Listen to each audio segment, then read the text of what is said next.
नमस्ते सभी को।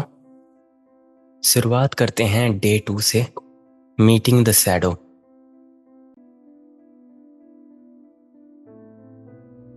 छाया, ये शब्द सुनने से एक रहस्यमय अनुभूति होती है।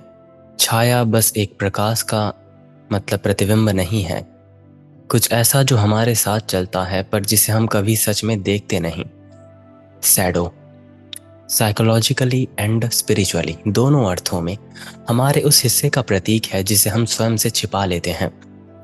कार्ल जंग, जो हमारे प्रसिद्ध एक साइकोलॉजिस्ट थे, शैडो को मानव मन का वो अंधकारमय पक्ष बताया है उन्होंने, जो हमारे अपने ही भीतर छिपा होता है।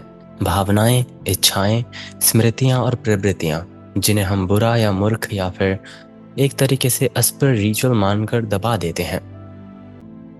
तो जब कोई व्यक्ति अच्छा दिखना चाहता है तो वो अपनी ही सच्ची भावनाओं को दबाता है। क्रोध को दबाकर शांत दिखना, ईर्ष्या को दबाकर दयालु दिखाना, भय को छिपाकर मजबूत दिखाना, और कभी कभी अपनी रचनात्मकता को भी इसलिए छिपा देना क्योंकि लोग क्या कहेंगे। यही है हमारा छाया पक्ष। ये सब दबाए गए हिस्से हमारे मन के गहरे कोने में जाकर छाया का रूप लेते हैं। Until you make the unconscious conscious, it will direct your life and you will call it fate. जब तक आप अवचेतन को चेतन नहीं बनाते, वो आपके जीवन को नियंत्रित करेगा और आप उसे भाग्य कहोगे। छिपा देना एक तरीके से हमारे असली स्वभाव को, चाहे वो कोई बुरी चीज हो या अच्छी चीज, वही छाया स्वरूप बन जाती है हमारे सबकॉन्शियस माइंड में। हमारे इंडियन फिलॉसफी में इसे छाया पुत्री भी कहा जाता है। एक अदृश्यता जो हमारे कर्मों, वासनाओं और संस्कारों से बनी होती है। वासनाएं, ये गहरी इच्छाएं जो पहले जन्मों या पुराने अनुभवों से मन में जड़ जमाते हैं। आपको शक्ति चाहिए पर आप उसे अहम मानकर दबा देते हो। शक्ति की वही दबी हुई वासना आपके भीतर छाया बनती है। क्लेश, 5 मुख्य क्लेश हैं: अविद्या, अस्मिता, राग, द्वेष और अभिनिवेश। अविद्या यानी कि अज्ञान, अस्मिता यानी कि अहंकार, राग यानी कि आकर्षण, और द्वेष यानी कि विरोध, और अभिनिवेश यानी कि मृत्यु भय। यही क्लेश हमारी छाया को पोषित करते हैं। जब हम इन क्लेशों को दबाते हैं, वे समाप्त नहीं होते, वे बस छिप जाते हैं। संस्कार, मन में बुरे पुराने पैटर्न जैसे कि आदतें, भय, प्रतिक्रियाएं की ढांचे। जब कोई घटना होती है तो हमारा व्यवहार उन्हीं संस्कारों से निकलता है। हमारी छाया उन्हीं संस्कारों की भूल भुलैया में रहती है। इसीलिए हमारे Indian philosophical point of view से छाया कोई दुश्मन नहीं, वो तो हमारी अधूरी चेतना की प्रति छाया मात्र है। तो इनर एल्केमी में कहा गया है, सीसा को सोना में बदलने के लिए पहले उसे भट्टी में जलाना पड़ता है। ठीक वैसे ही छाया छाया हमारे भीतर की भारी, अशुद्ध और अनघटित धातु है। ये कोई बेकार की चीज नहीं, बल्कि ये वही पदार्थ है जिससे स्वर्ण चेतना का निर्माण होता है। एक तरीके से एक बहुत ही अनमोल चीज को काल कोठरी में भर देना, वही है छाया स्वरूप।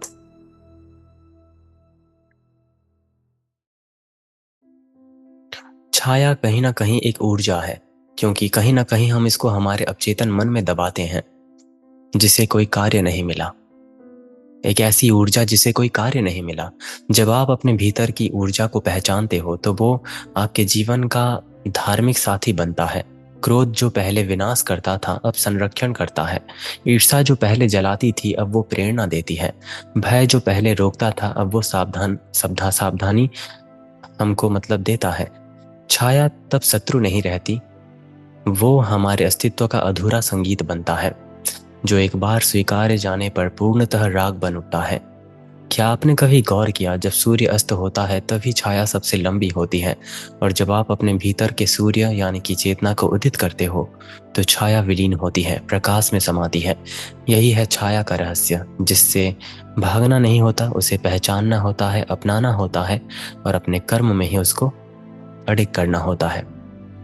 धीरे धीरे ये और इंटरेस्टिंग होगा, इसीलिए आपको इसको थोड़ा ध्यान से सुनना होगा।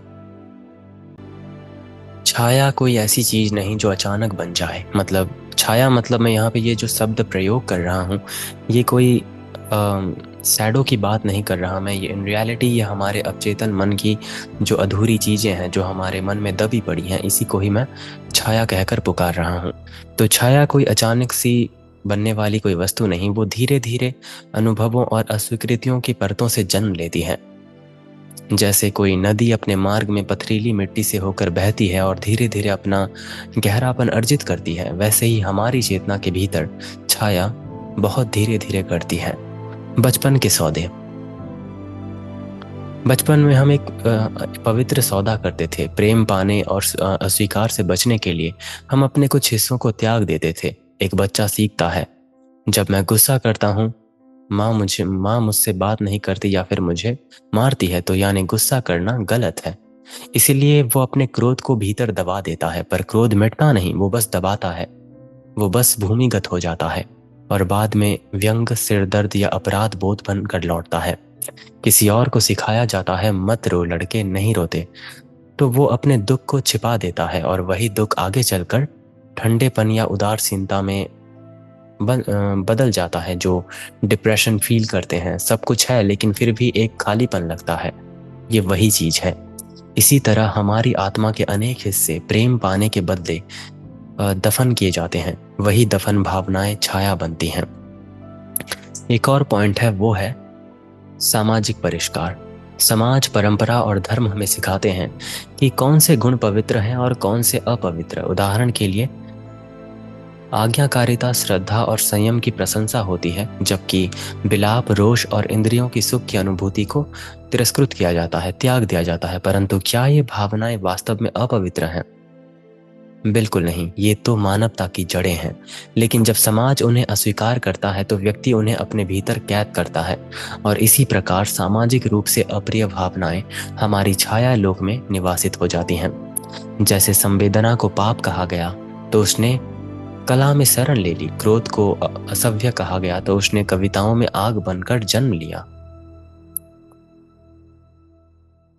मुखौटे हमारे इस डिजिटल युग में, आज के युग में हम सब अपने अपने मंचों पर मुखौटे पहनते हैं। एक निर्माता, विचारक या आध्यात्मिक व्यक्ति की भूमिका निभाते हुए हम अपने अपूर्ण हिस्सों को छिपा देते हैं। मैं शांत हूँ, ज्ञानी हूँ, थकता नहीं और मुझे प्रशंसा की चाह नहीं।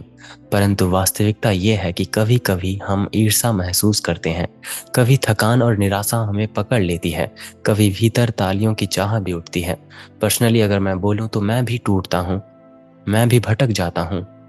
इन रियलिटी अगर हम नॉलेजेबल बातें करते हैं या फिर एक्सप्लोर करते हैं स्पिरिचुअलिटी को डेप्थ में, तो इसका मतलब ये नहीं कि लाइफ बहुत स्टेबल होती है। ऐसी बहुत सी चीज़ें हैं जिनमें हम भटक जाते हैं, लेकिन अपने असली मुखौटे हम छिपा देते हैं और वही छाया स्वरूप बनती है। और जब ये सब आदर्श छवि से मेल नहीं खाता तो हम उन्हें भीतर फेंक देते हैं, पर वो भीतर से भीतर ही सड़ते हैं और एक दिन विस्फोट की तरफ बाहर निकल आते हैं। यही आधुनिक छाया है, सजाए हुए प्रोफाइल में पीछे दबे हुए। अब आता है कलेक्टिव शैडो, सामूहिक छाया। तो छाया केवल व्यक्ति की नहीं होती, समाज की भी होती है। समाज अपने कुछ अपराधों, अन्यायों और हीनताओं को इतना गहराई से दबा देता है कि वो सामान्य लगने लगता है। जाति भेद, लिंग के आधार पर पक्षपात, क्षत्रिय से घृणा या फिर वर्ग की श्रेष्ठता या फिर नीचता, ये सब छिपे शर्म जिसे हमने आदत बना लिया है। और फिर व्यक्ति कहता है कि ऐसा तो हमेशा से होता आया है। यानी समाज की छाया व्यक्ति के भीतर सामान्यता बनती है। वो इसे सवाल नहीं करता क्योंकि पूरी संस्कृति ने उसे स्वीकार कर लिया है। तो छाया एक क्षण में जन्म नहीं लेती, वो जीवन भर के अनुभवों, अस्वीकृतियों और नकाबों से बुनी जाती है। एक और इंटरेस्टिंग पार्ट है ये, जब हमारी छाया हमें पुकारती है। छाया मौन नहीं रहती, वो अपने अस्तित्व की घोषणा करती है, कभी क्रोध बनकर, कभी भय बनकर, कभी किसी अजीब सपने या अनजानी अपराध बोध के रूप में। वो हमारे जीवन में लौटती है हर बार जब आप नकारते हो, हर बार जब आप कहते हो कि मैं नहीं हूँ, मैं ये नहीं हूँ। परंतु वही आवाज कहीं ना कहीं हमारे अंदर ये फुसफुसाती है कि यही हम हैं, ये अधूरा रूप है हमारा।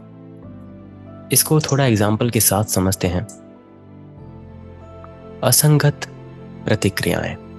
कभी ध्यान दिया है कि कोई व्यक्ति बस थोड़ा थोड़ा देर से आता है, पर आपका मन भीतर से फट पड़ता है कि कोई आपकी आलोचना करता है और आपका दिन बिगड़ जाता है जब आप कोई अ, सफलता पाए, या तो भीतर एक अनकहा दर्द उठता है। ये अति प्रतिक्रिया है, वास्तव में हमारे वर्तमान क्षण की नहीं होती, ये हमारे भीतर छिपी हुई चोट की पुकार होती है।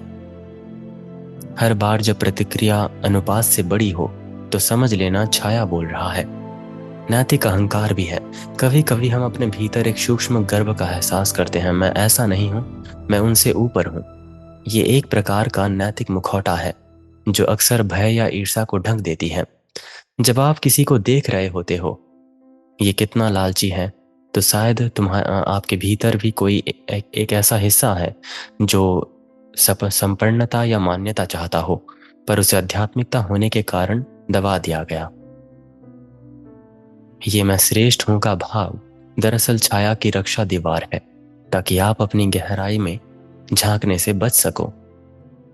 पुनरावृत्ति का एक चक्र भी है, रिपीटेशन। क्या आपके जीवन में एक ही प्रकार का संघर्ष बार बार लौटता है?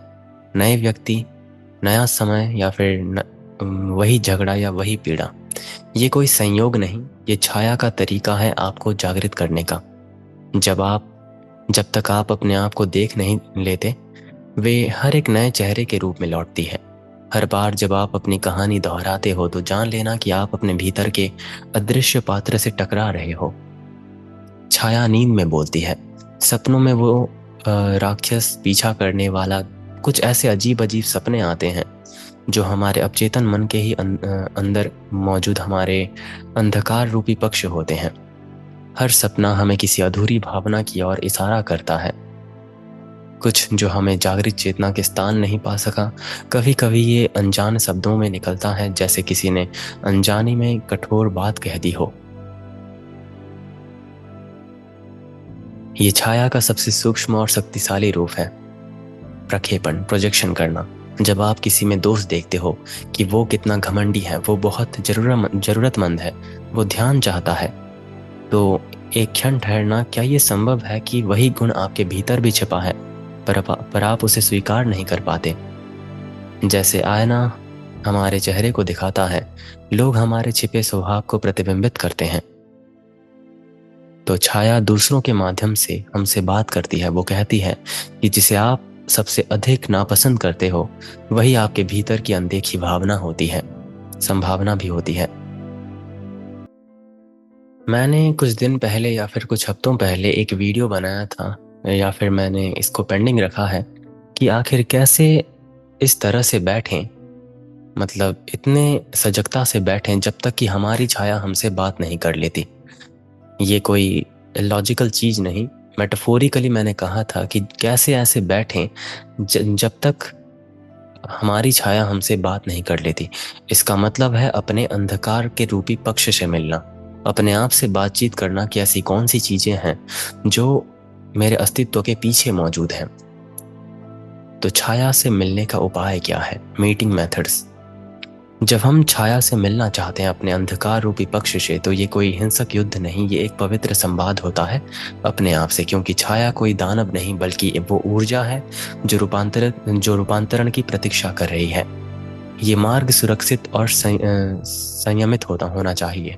जैसे एक साधक धीरे धीरे अग्नि के समीप जाता है, वैसे ही आपको अपनी चेतना की भट्टी के पास जाना पड़ता है। द 3 लैम्प रिचुअल, 3 दीपक का अनुष्ठान। ये थोड़ा डीप है, इसको अच्छे से समझना। एक सरल परंतु गहरा अभ्यास जहां 3 दीपक आपके 3 स्तरों को प्रकाशित करते हैं, सत्य, करुणा और उत्तरदायित्व। पहले आता है ट्रुथ, यानी कि सत्य, दीपक 1। अपनी डायरी या फिर किसी भी किताब या कागज पर एक वाक्य लिखना जो आपको अब तक टाल रहे थे। इस चीज को, मुझे मतलब इसके प्रति ईर्ष्या होती है, मैं थका हुआ हूँ पर फिर भी सबको खुश रखना चाहता हूँ, मैं डरता हूँ कि लोग मुझे भूल ना जाएं। एग्जाम्पल के तौर पर, आपका जो भी पक्ष है जो आप डरते हो, या फिर एक खालीपन, इसको लिख देना। सिर्फ एक सच्चा वाक्य जो भीतर चुपता है वही लिखना। ये पहले दीपक आपके भीतर एक अंधकार में प्रकाश की चिंगारी लाएगी। दीपक 2, करुणा। अब अपनी आंखें बंद कर लेना, हृदय पर हाथ रखकर धीरे धीरे सांसें लेना, और हर हर सांस के साथ अंदर से ये अनुभव करना कि ये भी मेरा ही हिस्सा है। जैसे माँ अपने रूठे बच्चे को गले लगाती है, वैसे ही अपनी भावना को आलिंगन देना सबसे उत्तम चीज होती है, क्योंकि करुणा वो अग्नि है जो दोष को शुद्धता में बदलती है। उसके बाद दीपक 3, उत्तरदायित्व, रिस्पॉन्सिबिलिटी। अब इस ऊर्जा को दिशा देना, जिस ऊर्जा को आप आलिंगन दिए थे। एक छोटा धार्मिक कर्म चुनना। यदि आप किसी से ईर्ष्या करते हो तो उसे सच्चे मन से बधाई देना, उसके साथ मतलब अच्छे से पेश आना। यदि आप क्रोधित हो तो स्पष्ट सीमा तय करना। यदि आप थके हुए हो तो विश्राम करना, उसका ऑपोजिट करना। छाया को स्वीकारना उसको मतलब पर्याप्त नहीं है, उसे कर्तव्य देना भी एक सच्चा रूपांतरण है। एक एक्टिव इमेजिनेशन भी है, शैडो इंटरव्यू, छाया से संवाद। एक हमारे कार्ल जंग का ही मतलब ये उनका मेथड था, एक्टिव इमेजिनेशन, जहां आप अपनी छाया से प्रश्न पूछते हो कागज पर लिखकर कि मैं आखिर किस चीज से बचता हूं। फिर अपने अप्रमुख से हाथ से मतलब देखना, अपने आप को बहुत डीपली ऑब्जर्व करना। जैसे जो मौनता है, जो स्टिलनेस है, वो बोलना उठती कि आखिर ऐसी कौन सी चीज है जो मुझको मतलब खालीपन महसूस करवाती है। तर्कहीनता से देखना।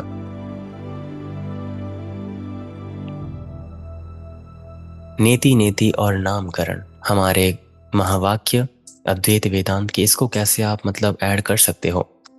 सहज रूप से बैठकर जब कोई भावनात्मक छवि उठे, जैसे कोई घटना, कोई चेहरा, कोई डर, कोई भी इंसिडेंट जो आपके लाइफ में हुआ हो, वो मतलब देखकर ये एहसास करना कि ये मैं नहीं हूं, ये मेरा नहीं है, पर ये सब मुझ में घटित हुआ था। अब उसे सटीक नाम देना, बुरा या नकारात्मक मत कहना, बल्कि ये पहचान की भूख है, ये स्वीकृति की प्यास है। स्वीकार कर लेना उस चीज को मिटा देती है। कोई भी इंसिडेंट पास्ट में हुआ हो जो आपको चुभती है अंदर से, क्योंकि जब नाम स्पष्ट होता है तो ऊर्जा मुक्त होती है।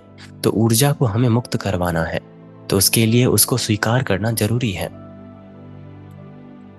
इसके लिए आप त्राटक भी कर सकते हो, एकाग्रता को बढ़ाने के लिए। यदि कभी कोई स्मृति बहुत भारी लगे, कोई भावना बहुत भारी लगे, जैसे कोई घबराहट, असहायता या फिर सूनापन, तो तुरंत विराम ले लेना। ये संकेत है कि आपका पात्र अभी उस अग्नि को धारण करने के लिए तैयार नहीं हुआ है। काइंड ऑफ अगर एग्जांपल दूं तो ऐसे कई इमोशंस एंड फीलिंग्स होते हैं जो बहुत ही हमारे एग्जिस्टेंस को भार लगते हैं, बहुत, जिसको हम मतलब सह नहीं पाते। तो उसको उसी वक्त छोड़ देना सबसे अच्छा कदम होता है। और इनर एल्केमी, यही पवित्र अग्नि है। कुछ एग्जाम्पल्स भी हैं यहाँ पे, शायद थोड़ा टेक्स्ट कट गया है, इसके लिए माफी चाहता हूँ। तो ऋषि की ईर्षा। आप आध्यात्मिक विषयों पर बोलते हो, ज्ञान, शांति और वैराग्य की बातें करते हो, पर जब किसी साथी का मतलब चीज आप मतलब वीडियो वायरल होता है मान लीजिए, तो भीतर एक हल्का सा डंक महसूस होता है। एक फॉर एग्जांपल अगर मैं दूं, जो आजकल डिजिटल युग में चल रहा है, तो मन ये कहता है कि मुझे तो आसक्ति नहीं होनी चाहिए, पर मैं क्यों जल रहा हूं। छाया का संदेश, देखे जाने की तुम्हारी चाह पाप नहीं, वो तुम्हारी रचना की प्यास है। बस ईमानदारी स्वीकारने की प्रतीक्षा में। एकीकरण, इंटीग्रेशन, सार्वजनिक रूप से उस साथी की प्रशंसा करना और निजी रूप से अपने सृजन में ही एक साहसी प्रयोग करना। मतलब मान लीजिए आप क्रिएटर हो, मेरी तरह वीडियोस बनाते हो, आपका वीडियो वायरल हो गया, लेकिन मुझे अंदर से एक ईर्ष्या महसूस होती है। मैं ऊपर ऊपर से कह देता हूँ कि ये बहुत अच्छा हुआ, लेकिन इन रियलिटी में अंदर से जलता हूँ। तो यहाँ पे हम भटक जाते हैं। यही है हमारा छाया भाव, ईर्षा भाव। डिसिप्लिन एक्सेलेंस की ऊर्जा जो पहले जलाती थी वो प्रकाश करेगी। स्वीकार करना, आलिंगन करना अपने हर ऊर्जा को। भीष्म ने अपने पिता की प्रतिज्ञा के लिए जीवन भर ब्रह्मचर्य का व्रत लिया था। वो व्रत धर्म के लिए था, पर धीरे धीरे धर्म ही जड़ता बन गया ना। कभी जो व्रत रक्षा करने के लिए लिया गया था वही एक दिन अन्याय के पक्ष में खड़ा हो गया। यहाँ तक कि धर्म भी यदि कठोर और अचल हो जाए तो छाया डालता है। कठोर व्रत की जगह जीवित व्रत उसको लेना। जैसे कि मैं सत्य की सेवा करता हूँ और हर महीने में ये देखता हूँ कि मेरा सत्य अब भी जीवित है या नहीं। जांचना। भीष्म ने वही चीज नहीं की। क्या उनका सत्य जीवित था? क्या उनका धर्म जीवित था? अगर जीवित होता तो वो कभी दुर्योधन के पक्ष में खड़े ही नहीं होते। अगर आपका धर्म और सत्य अधर्म के पक्ष में खड़ा है तो वो अपवित्र बन जाता है, धर्म रूपांतरित होकर अधर्म बन जाता है। लेकिन बस आप मानते हो कि मैं धर्म के पक्ष में हूं, तो धर्म को पत्थर नहीं सांस लेता हुआ सिद्धांत बनाना, क्योंकि सच चलता है, ठहरता नहीं। शिव और हलाहल की बात लीजिए कि समुद्र मंथन में जब अमृत से पहले विष निकला तो सारे देव दानव घबरा गए, पर केवल शिव ने विष को बाहर नहीं फेंका, उनको अपने गले में धारण किया और वो बन गए नीलकंठ। कुछ विष ऐसे होते हैं जिन्हें निकालना नहीं होता, केवल पहचानना और धारण करना होता है। क्रोध, वासना, भय, कभी कभी इन्हें मिटाना संभव नहीं है, पर इन्हें सचेत जिम्मेदारी के साथ, यानी कि कॉन्शियस रिस्पॉन्सिबिलिटी के साथ इसको परिवर्तित या फिर रूपांतरित करना होता है। विष को नाम देना, स्वीकार करना और उसे अपने भीतर स्थिर रख देना, जैसे शिव ने किया। शक्ति में विषाद नहीं। जब जागरूकता उसका पात्र बनती है वो विष औषधि बन जाती है। उद्धारक का जाल। जब आप किसी की मदद करते हो, हर समय उपलब्ध रहते हो, पर भीतर कहीं हल्की सी झुंझलाहट रहती है, सब मुझसे लेते हैं, कोई मुझे नहीं समझता, कोई मुझे देता नहीं। लेकिन छाया का संदेश क्या है? मैं सबकी सहायता इसलिए करता हूं क्योंकि अपने अकेलेपन से मैं भाग रहा हूं। ये दयालुता नहीं बल्कि असुरक्षित प्रेम की आकांक्षा है। एक पवित्र सीमा तय करना इसके लिए। प्रत्येक व्यक्ति की सहायता सप्ताह में एक बार और अपने लिए विश्राम का समय निर्धारित करना। जब करुणा स्वयं की देखभाल को समेट लेती है तो वो फिर से निर्मल हो जाती है। सहायता तब बोझ नहीं, भक्ति बनती है। आप अपने संस्कारों, परंपराओं और पूर्वजों के ज्ञान से प्रेम करते हो, पर कभी कभी आपका हृदय वर्तमान के प्रति क्रोध और निंदा से भर जाता है। वास्तव में ये क्रोध नहीं, एक शोक है। उन खोई हुई परंपराओं, टूटे गीतों और मिटती भाषाओं का शोक है। उस शोक को पवित्रता देना, हर सप्ताह पूर्वजों के लिए जल अर्पित करना और साथ ही एक आधुनिक साधना सीखना, जैसे लोक गीतों को डिजिटल रूप से संग्रह करना या बुजुर्ग के साक्षात्कार उनको रिकॉर्ड करना। तो छाया से मिलने का अर्थ है हर निष्कासित भावना को अपनी धरती पर लौटाना, ईर्ष्या को कौशल बनाना, व्रत को लचीलापन देना, विष को औषधि बनाना और सहायता को संतुलन बनाना और शोक को स्मरण के रूप में रूपांतरित करना। तभी हम पूर्ण हो पाएंगे। तब हम मनुष्य नहीं, साधक बन पाएंगे, जो प्रकाश से नहीं अंधकार से रूपांतरित होकर जगमगाता है। क्रोध, भय, वासना, इसको रूपांतरित करके ध्यान करना। मनुष्य का विकास तभी संभव है जब वो अपनी गहराई में उतरकर अपने भीतर की अग्नियों को समझे। क्रोध, भय और वासना, ये 3 अग्नियां हैं। ये शत्रु नहीं, अपूर्ण शक्तियां हैं। जब इनका सही मार्ग नहीं मिलता तो ये हमें जलाती हैं, पर जब इन्हें साथ लिया जाता है तो यही हमारी शक्ति, विवेक और सृजन बन जाती हैं। क्रोध को नष्ट मत करना, उसे रक्षक अग्नि बना देना जो अन्याय के विरुद्ध खड़ी हो। भय को दबाना मत, उसे चेतक यानी कि सावधान प्रहरी बना देना जो आपको संकट से पहले सतर्क करे। और वासना को पाप मत समझना, उसे सृजन शक्ति में रूपांतरित करना जो कला, करुणा और सौंदर्य के रूप में प्रवाहित होती है। इन शक्तियों को धारण करना यानी उन्हें चेतना के अधीन कर देना, ना उन्हें दबाना, ना उन्हें बहने देना, बल्कि उन्हें दिशा देना। यही आंतरिक रसायन यानी कि इनर एल्केमी है, जब भीतर का विष जागरूकता के पात्र में अमृत में बदल जाती है। अब आता है संबंधों में छाया से कार्य, वर्किंग विथ प्रोजेक्शंस। मनुष्य का सबसे बड़ा प्रयोगशाला उसका संबंध है। यहीं पर हमारी छाया सबसे स्पष्ट दिखाई देती है, क्योंकि जहाँ प्रेम होता है वहीं असुरक्षा, अहंकार और छिपे घाव जागते हैं। कभी कोई मित्र, साथी या परिवारजन कुछ कह देता है और भीतर अचानक क्रोध, ईर्ष्या या अपमान की लहर उठती है। ऐसे क्षणों में छाया आपके सामने आईना बनकर खड़ी होती है, कहती है कि मैं नहीं, तुम ही मुझ में देख रहे हो। इसे ही हम कहते हैं प्रोजेक्शन, यानी अपने भीतर के अस्वीकार्य अंश को दूसरे में थोप देना। तो एक फॉर्मूला है 4 स्टेप का, spot, stop, swap and speak, यानी कि उस ट्रिगर को पहचानना, कहानी को रोक देना और दृष्टिकोण को बदलना और शुद्ध संवाद करना। तो इसको समझते हैं एक एक करके। स्पॉट, पहला कदम है सजगता। जब आपके भीतर कोई अचानक प्रतिक्रिया उठे, जैसे